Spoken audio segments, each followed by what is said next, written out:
Viewers అందరికీ నమస్కారములు। మన ఛానల్ ని ఫస్ట్ టైం వాచ్ చేస్తున్న వ్యూవర్స్ అందరూ కూడా వెదర్ రిలేటెడ్ అప్డేట్స్ కోసం తప్పకుండా మన ఛానల్ ని సబ్స్క్రైబ్ బటన్ మీద క్లిక్ చేసి సబ్స్క్రైబ్ చేసుకోండి।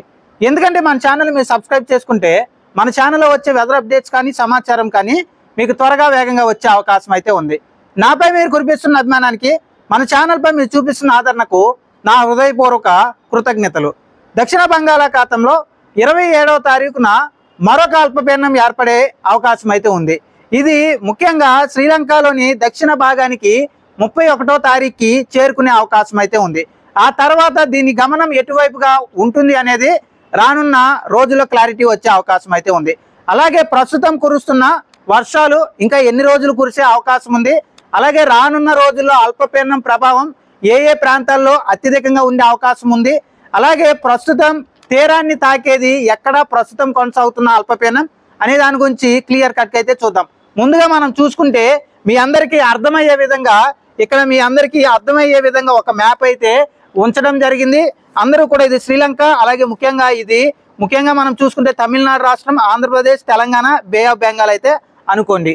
ఇక ముఖ్యంగా మనం చూసుకుంటే ముందుగా అల్పపీడనం గురించి అంటే రానున్న రోజుల్లో ఏర్పడబోయే అల్పపీడనం గురించి తెలుసుకున్న తర్వాత ప్రస్తుతం కొనసాగుతున్న వర్షాలు ఎన్ని రోజులు కొనసాగుతాయి, అలాగే ఈ అల్పపీడనం ప్రభావం ముఖ్యంగా ఎక్కడ తీరాన్ని తాకే అవకాశం ఉంది, క్రిస్మస్ కి మళ్ళీ వర్షాలు ఉంటాయా, తెలంగాణ రాష్ట్రంలో వర్షాలు పడే సూచనలు ఉన్నాయా అనే దాని గురించి చూద్దాం। ముందుగా మనం చూసుకుంటే 27వ తారీఖు ఫెంగాల్ తుఫాన్ ఎక్కడైతే ఏర్పడిందో, ఫెంగాల్ తుఫాన్ ఎక్కడైతే ప్రారంభమైందో ఆ ప్రాంతంలో 27వ తారీఖున ఒక అల్పపీడనం ఉపరితల ఆవర్తనం ఏర్పడే అవకాశం ఉంది। ఇది 28వ తారీఖు ఇంకొంచెం ముందుకి, 29వ తారీఖు ఇంకాస్త ముందుకి, 30వ తారీఖు ఇంకాస్త ముందుకి, 31వ తారీఖుకి మనకి శ్రీలంకలోని దక్షిణ భాగం అంటే ఈ ప్రాంతంలోకి వచ్చే అవకాశాలు అయితే ఉన్నాయి। కాబట్టి ఇది ఇక్కడికి వచ్చిన తర్వాత ఇలా వెళ్ళిపోయింది అంటే మనకైతే ఎలాంటి వర్షాలు అయితే ఉండే అవకాశం లేదు। కానీ ఇది ఇలాగ వెళ్ళినా లేదంటే ఇది ఇలాగ దిశ మార్చుకుని మళ్ళీ వచ్చిన వర్షాలు అయితే చూడటానికి ఎక్కువ అవకాశాలు అయితే ఉన్నాయి జనవరి మొదటి వారంలో। కాబట్టి ఈ అల్పపీడనం ఎఫెక్ట్ ఎటువైపుగా ఉంటుంది అనేది మీకు ఒక క్లారిటీ అయితే క్రిస్మస్ కి మీకు ఇచ్చే ప్రయత్నం అయితే చేస్తాను। ఎందుకంటే ఇప్పుడే చూస్తున్నాం మనము అల్పపీడనాలన్నీ ఆడుకుంటున్నాయి, కొంచెం ఎదరికి వెళ్తున్నాయి, వస్తున్నాయి, మళ్ళీ పక్కకి వెళ్ళిపోతున్నాయి। కాబట్టి మీకు ఒక క్లారిటీ అనేది క్రిస్మస్ కి 25వ తారీఖు ఇచ్చే ప్రయత్నం అయితే చేస్తాను। ఇది రానున్న రోజుల్లో 27వ తారీఖు అల్పపీడనం యొక్క క్లియర్ కట్ అప్డేట్। కాబట్టి అది ముఖ్యంగా ఉత్తర శ్రీలంక లేదంటే దక్షిణ తమిళనాడు వైపుగా వస్తే దక్షిణ కోస్తా, అలాగే ముఖ్యంగా మనం చూసుకుంటే రాయలసీమలో వర్షాలు చూసే అవకాశం ఉంది। ఒకవేళ ఇటు ఎక్కడా రాకుండా దక్షిణ శ్రీలంక ప్రాంతం నుంచి పూర్తిగా కూడా ఇది అరేబియా సముద్రంలోకి వెళ్ళిపోతే వర్షాలు అయితే ఉండవు మన ఏపీలో ఎక్కడా కూడా। ఇది అల్పపీడనం ఎఫెక్ట్। ఇక నెక్స్ట్ వచ్చేసరికి మనం చూసుకుంటే ఇక్కడ ఏదైతే మనం చెప్పుకున్నామో ఆ విధంగానే కొనసాగుతుంది। మనం చూసుకుంటే ఇక్కడ వర్షాలు ప్రెజెంట్ అయితే ఆంధ్రప్రదేశ్ రాష్ట్రంలో కొనసాగుతున్నాయి। ఇది 20వ తారీఖుకి ఈ విధంగా కొనసాగుతుంది। 21వ తారీఖు ఇది యూ టర్న్ స్టార్ట్ అవుతుంది। ఈ ప్రెజెంట్ కొనసాగుతున్న అల్పపీడనం అది మరొక 12 గంటల్లో వాయుగుండంగా కూడా మారుతుంది। అది పూర్తిగా కూడా వాయుగుండంగా మారిన తర్వాత యూ టర్న్ తీసుకుంటుంది। అది 22వ తారీఖు ఇంకాస్త యూ టర్న్ తీసుకుని ఈ విధంగా వచ్చే అవకాశం ఉంది। 23వ తారీఖు మళ్ళీ కిందకు వచ్చేస్తా ఉంటుంది। అలాగే 24వ తారీఖు ఇది ఇంకాస్త దిశ మార్చుకుని తీరం వైపుగా ప్రయాణం చేసే అవకాశాలు అయితే ఉన్నాయి। కాబట్టి 25వ తారీఖు ఇది ముఖ్యంగా మనం చూసుకుంటే దక్షిణ కోస్తా అంటే నెల్లూరు, అలాగే ముఖ్యంగా మనం చూసుకుంటే బాపట్ల మధ్యలో ఏదో ఒక చోట తీరాన్ని తాకొచ్చు, లేదంటే ముఖ్యంగా మనం చూసుకుంటే చెన్నై నుండి నాగాయపట్నం ఈ ప్రాంతాల్లో ఏదో ఒక చోట తీరాన్ని తాకే అవకాశం ఉంది। అంటే 2 పాసిబిలిటీస్ అయితే ఉన్నాయి। ఒకటి ముఖ్యంగా దక్షిణ కోస్తాలో తీరాన్ని తాకొచ్చు, లేదంటే ముఖ్యంగా మనం చూసుకుంటే పాండిచ్చేరి, చెన్నై ప్రాంతంలో ఇది బొంగరం లాగా మళ్ళీ తిరిగి వచ్చి ఏ ప్లేస్ లో అయితే మనం తీరాన్ని తాగుతుంది అనుకున్నామో మొదట్లో ఆ ప్లేస్ కి మళ్ళీ వస్తుంది। కాబట్టి మళ్ళీ వర్షాలు అయితే రాయలసీమలో ఉండే సూచనలు అయితే ఉన్నాయండి। ఇక ముఖ్యంగా మనం చూసుకుంటే ఈ ప్రాంతం వైపుగా 25వ తారీఖున తీరాన్ని తాకే అవకాశాలు ఎక్కువగా ఉన్నాయి। కాబట్టి ముఖ్యంగా మనం తీరాన్ని తాకితే ఎక్కడ వర్షాలు చూసే అవకాశం ఉంది అనే దాని గురించి చెప్పుకున్న తర్వాత రానున్న 24 గంటల వర్షాల గురించి తెలుసుకుందాం। ఇక ముఖ్యంగా మనం చూసుకుంటే ఇది తీరాన్ని తాకేది 25వ తారీఖు క్రిస్మస్ రోజున తీరాన్ని తాకే సూచనలు అయితే ఎక్కువగా ఉన్నాయి। అంటే మరొక 4-5 రోజులు అంటే ప్రెసెంట్ 20వ తారీఖున ఇక్కడ ఉన్నాము కాబట్టి ఇంకొక 4-5 రోజులు ఇది బంగాళాఖాతంలో మన దగ్గరే ఉండబోతుంది। కాబట్టి చల్లటి వాతావరణం, జల్లులు, వర్షాలు ఉంటాయి। అలాగే ఒక 2-3 రోజులు అంటే 22-23 వరకు 23 24, 22 ఈ 3 తారీఖుల్లో కొంచెం వర్షాలు తక్కువగా ఉంటాయి. ఆ తర్వాత మళ్ళీ వర్షాలు పెరిగే అవకాశం దక్షిణ కోస్తా రాయలసీమలో అయితే ఉంది. 25 నుంచి 27 వరకు కూడా వర్షాలు అయితే ఉండే అవకాశాలు అయితే ఉన్నాయి ఇది తీరాన్ని తాకిన తర్వాత. ఇక ముఖ్యంగా మనం చూసుకుంటే 25 నుంచి 27వ తారీఖు మధ్యలో ఈ అల్పపీడనం ప్రభావంతో ముఖ్యంగా మనం చూసుకుంటే కృష్ణా జిల్లా, ఎన్టీఆర్ జిల్లా, గుంటూరు, బాపట్ల, పల్నాడు జిల్లా, ఈ జిల్లాలు ఏదైతే కృష్ణా, ఎన్టీఆర్, గుంటూరు, బాపట్ల, పల్నాడు ఈ జిల్లాల్లో తేలికపాటి జల్లులు అలాగే 1-2 చోట్ల మోస్తరు వర్షాలు పడే సూచనలు అయితే ఉన్నాయి. అలాగే ప్రకాశం జిల్లాలో వర్షాలు కొంచెం ఎక్కువ చోట్ల పడే సూచనలు అయితే ఉన్నాయి. కొంచెం మోస్తరు వర్షాలు 1 లేదా 2 చోట్ల భారీ వర్షాలు కూడా పడవచ్చు. నెల్లూరు, తిరుపతి జిల్లాలో మంచి వర్షాలు పడే అవకాశం, మోస్తరు నుండి భారీ వర్షాలు ఉన్నాయి. అలాగే ముఖ్యంగా మనం చూసుకుంటే ఇటు కడప జిల్లా కానీ, అన్నమయ్య కానీ, సత్యసాయి కానీ, అలాగే కర్నూలు, నంద్యాల జిల్లాతో పాటుగా ముఖ్యంగా మనం చూసుకుంటే ఏదైతే మనకి అనంతపురం, సత్యసాయి జిల్లా ఉన్నాయో ఈ జిల్లాల్లో కూడా చెదురుమదురుగా వర్షాలు ఉండే అవకాశాలు, తేలికపాటి చిరుజల్లుల నుంచి మోస్తరు వర్షాలు, అక్కడక్కడ కొన్ని ప్రాంతాల్లో 1 అరగంట వరకు భారీ వర్షాలు కూడా చూడటానికి అవకాశాలు ఉన్నాయి. ఎప్పుడైతే ఇది ముఖ్యంగా మనం చూసుకుంటే నాగాయపట్నం నుంచి ఇటు పూర్తిగా కూడా బాపట్ల మధ్యలో తీరాన్ని తాకితే మనం చెప్పిన విధంగానే వర్షాలు ఉండే అవకాశం అయితే ఉంది. మళ్ళీ ఇది దిశ మార్చుకుని శ్రీలంక వైపుగా వెళ్ళిపోతే వర్షాలు అయితే ఉండే అవకాశం తక్కువగా ఉంది. ఎందుకంటే ప్రతిరోజు మార్చుకుంటుంది కాబట్టి ఇది దిశ. దీని గురించి మీకు కూడా రానున్న రోజుల్లో కూడా క్లియర్ కట్ గా అప్డేట్ ఇచ్చే ప్రయత్నం అయితే చేస్తాను. ఇక ఇది ప్రెజెంట్ వర్షాల అప్డేట్. ఒకవేళ ఇది ముఖ్యంగా తమిళనాడు రాష్ట్రంలో కానీ దక్షిణ కోస్తాలో తీరాన్ని తాకితే ముఖ్యంగా పడమర తెలంగాణ జిల్లాలో అంటే మనం చూసుకుంటే హైదరాబాద్ నగరం కానీ, నాగర్ కర్నూలు, వనపర్తి, గద్వాల్, నారాయణపేట, వికారాబాద్, సంగారెడ్డి, కామారెడ్డి, మహబూబ్ నగర్, మెదక్, నిజామాబాద్ ఈ జిల్లాల్లో వర్షాలు చూడటానికి అవకాశాలు అయితే ఉన్నాయి. అది రానున్న రోజుల్లో క్లారిటీగా మీకు అప్డేట్ అయితే ఇస్తాను. ఇది ప్రెజెంట్ ఎక్కడ తీరాన్ని తాకే అవకాశం ఉంది, ఎక్కడ తీరాన్ని తాకితే ఎంత మేర వర్షాలు ఉండే అవకాశం ఉంది అనే దాని గురించి క్లియర్ కట్ అప్డేట్. ఇక నెక్స్ట్ వచ్చేసరికి మనకి వర్షాలు అయితే గత 24 గంటల్లో ముఖ్యంగా మనం చూసుకుంటే విశాఖపట్నం జిల్లాలో దాదాపు 40 మిల్లీమీటర్ల నుంచి 70 మిల్లీమీటర్లు, అలాగే మనం చూసుకుంటే దాదాపు చిత్తూరు జిల్లా తిరుపతి జిల్లాలో కోట పరిసర ప్రాంతాల్లో 90 నుండి 95 మిల్లీమీటర్ల మధ్యలో భారీ వర్షం నమోదవటం జరిగింది.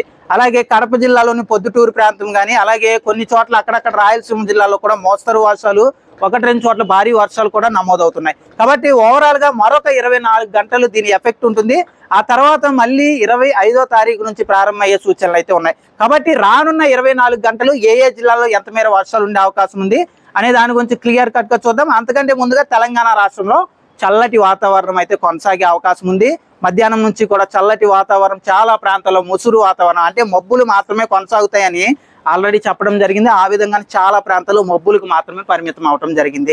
ఇక ముఖ్యంగా మనం చూసుకుంటే రానున్న రేపు మధ్యాహ్నం లేదా రేపు సాయంత్రం వరకు వర్షాలు ఏ విధంగా ఉండే అవకాశం ఉందో ఒకసారి చూద్దాం. రానున్న 24 గంటలు మనం చూసుకుంటే శ్రీకాకుళం, విజయనగరం, అనకాపల్లి, అలాగే విశాఖపట్నం జిల్లాల్లో భారీ వర్షాలు పడే అవకాశాలు అయితే ఉన్నాయి.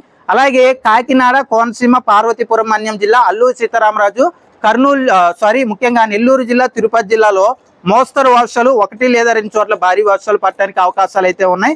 అలాగే తూర్పుగోదావరి జిల్లా కానీ, అలాగే కృష్ణా జిల్లా, ఎన్టీఆర్ జిల్లా, గుంటూరు, బాపట్ల, పల్నాడు జిల్లా, అలాగే ముఖ్యంగా ఏలూరు, పశ్చిమ గోదావరి జిల్లా, ప్రకాశం జిల్లాలో ఎక్కువ ప్రాంతాల్లో జల్లులు ఉండే అవకాశం అయితే ఉంది. 1 లేదా 2 చోట్ల మోస్తరు వర్షాలు, ఒక గ్రామం అంటే 100 ప్రాంతాలు ఉంటే ఒక 5 ప్రాంతాల్లో ఒక మోస్తరు నుండి భారీ వర్షం పడే సూచన 1 అరగంట వరకు ఉన్నాయండి. ఇక ముఖ్యంగా రాయలసీమ జిల్లాలో వర్షాలు గత 72 గంటలుగా చెదురుమదురుగా కొనసాగుతూనే ఉన్నాయి. మనం కూడా చెప్పడం జరిగింది, రాయలసీమలో పూర్తిగా కూడా వర్షాలు చాలా చోట్ల ఉంటాయి. ఖచ్చితంగా తేలికపాటి జల్లు నుంచి మోస్తరు వర్షాలు, అక్కడక్కడ కొన్ని గ్రామాల్లో భారీ వర్షాలు కూడా ఉండటానికి అవకాశాలు ఉన్నాయని. ఆ విధంగానే ప్రెజెంట్ అయితే మనం చూసుకుంటే గత 72 గంటలుగా ముసురు వాతావరణం రాయలసీమలో కూడా కొనసాగుతుంది. వచ్చే 24 గంటలు ఉంటుంది. మళ్ళీ 25 తర్వాత వర్షాలు ప్రారంభమయ్యే సూచనలు అయితే ఉన్నాయండి. కాబట్టి ఓవరాల్ గా మనం చూసుకుంటే కర్నూలు, నంద్యాల జిల్లా, అలాగే అన్నమయ్య, సత్యసాయి జిల్లాతో పాటుగా ముఖ్యంగా మనం చూసుకుంటే అనంతపురం కానీ, అలాగే కడప జిల్లాతో పాటుగా చిత్తూరు జిల్లా, అలాగే అన్నమయ్య జిల్లాలో తేలికపాటి చిరుజల్లు నుంచి మోస్తరు వర్షాలు ఉంటాయి. ఆల్రెడీ ఈ రోజు మధ్యాహ్నం సమయంలో మనము ఆళ్లగడ్డ పరిసర ప్రాంతాలు, నంద్యాల జిల్లాలోని కొన్ని ప్రాంతాలు కానీ, అలాగే కర్నూలుతోని కొన్ని ప్రాంతాలు, కదిరి లాంటి ప్రాంతాలు కానీ, అలాగే ముఖ్యంగా మనం పొద్దుటూరు కానీ, అలాగే ఆళ్లగడ్డ ఈ ప్రాంతాలు అక్కడక్కడ ఒక మంచి వర్షాలు కూడా నమోదవటం అయితే జరిగింది. రానున్న 24 గంటల వరకు ఉంటుంది. మళ్ళీ రాయలసీమలో 25 నుంచి 27 మధ్యలో చూడటానికి వర్షాలు అవకాశాలు అయితే ఉన్నాయి. దాని గురించి మీకు సపరేట్ వీడియో అయితే చేస్తాను, ఎందుకంటే ఇప్పటికే చాలా లెంత్ అయిపోతుంది. ఇక్కడ మ్యాటర్ ఎక్కువ చెప్తున్నా కానీ కొంతమంది ఏంటంటే ఎక్కువ సమయం పడుతుందని అంటూ ఉన్నారు. ఎందుకంటే పూర్తిగా కూడా ఇక్కడ మ్యాటర్ చాలా ఉంటుంది.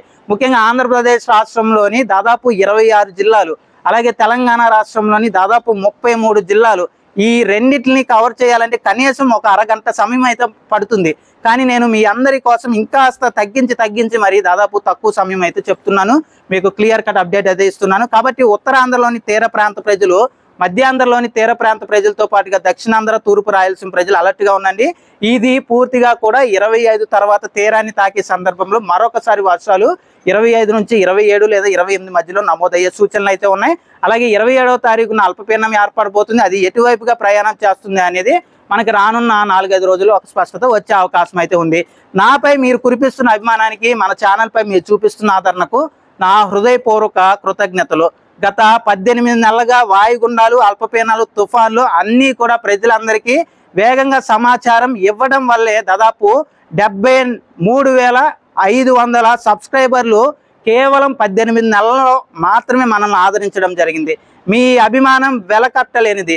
మీ ఆశీస్సులు, అభిమానం ఉన్నంతకాలం, ఆ దేవుడి దీవెనలు ఉన్నంతకాలం ఇంకాస్త మెరుగైన స్థితికి మన ఛానల్ని తీసుకువెళ్ళడానికి ప్రయత్నం చేస్తానని, ఇంకాస్త మెరుగైన అప్డేట్స్ మీ అందరికీ కూడా ఇవ్వడానికి ప్రయత్నం చేస్తానని మనస్ఫూర్తిగా తెలియజేసుకుంటూ, నాపై మీరు కురిపిస్తున్న అభిమానానికి నా హృదయపూర్వక కృతజ్ఞతలు. మన ఛానల్ని మొదటిసారి చూస్తున్న ప్రతి ఒక్కరు కూడా వెదర్ అప్డేట్స్ కోసం సబ్స్క్రైబ్ చేసుకోండి. ఎందుకంటే మనం ఇంత కష్టపడి చెప్పినా కానీ చాలా బాధగా ఉంది. ఉత్తరాంధ్ర కానీ గోదావరి జిల్లాలో 15 రోజుల ముందుగానే మీ అందరికీ వివరించడం జరిగింది. అయినప్పటికీ కూడా చాలా మంది రైతులు పంట నష్టపోవడం జరిగింది.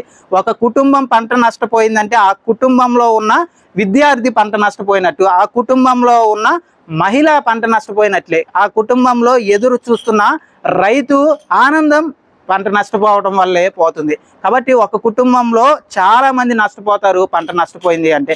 కాబట్టి అప్పులు, అలాగే ముఖ్యంగా విద్యార్థుల ఫీజులు అన్నీ కూడా ఈ పంటపై ఆధారపడి ఉంటాయి. కాబట్టి దయచేసి మీ అందరికీ కూడా ఎప్పటికప్పుడు అప్డేట్ ఇచ్చే ప్రయత్నం అయితే చేస్తాను. జాగ్రత్తలు అయితే తీసుకోండి. మీరు జాగ్రత్తలు తీసుకుంటేనే వర్షాల నుంచి పూర్తిగా కూడా బయటపడే సూచనలు అయితే ఉన్నాయి. రానున్న రోజుల్లో కూడా మీ అందరికీ మెరుగైన అప్డేట్ ఇచ్చే ప్రయత్నం అయితే చేస్తాను.